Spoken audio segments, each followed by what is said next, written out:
الحمد لله. ما نجم بصراحة ما نجمش نحكي على ماتش كورة اليوم اللي صار. نحكي لك من اللي جينا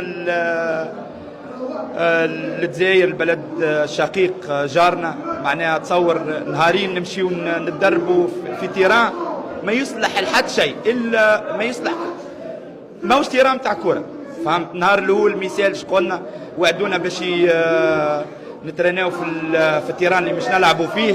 اخر لحظه قال لك ما فماش تيران اخر، فما تيران تابي ساعه بعيد. الظروف هذه تغلبنا عليها في النهارين هذوم. اليوم مرعنا اليوم معناها تصور نخرجوا من الاوتيل 6 غير درجين بريفيو باش نخلطوا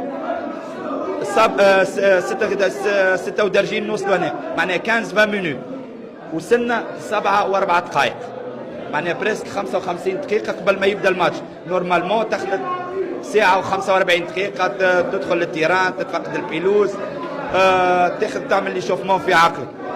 ما رانا تصور 55 دقيقة لا دقيقة باش تحضر فيهم الجوارات، باش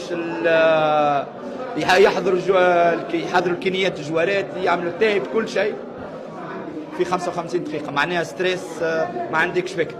دخلنا الظروف هذه الكل تغلبنا عليها ودخلنا للتيران، عدينا ما بريمي ميتون عادي، ما عندكش فكرة معناها على البنك صار ضرب المقلوبات كلها على ريوسنا. أول مرة نشوف الجو هذا ماله ولا ماتش كورة وخيان معناها.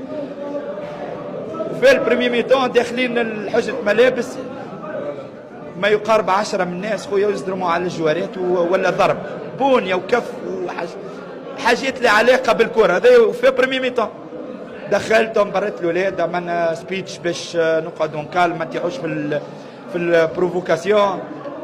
دوزيام ميتون خارجين نفس القصه، ضرب ومنع، ما عندكش فكره. فهمت اللي صار بصراحه ما عمري لا شفت.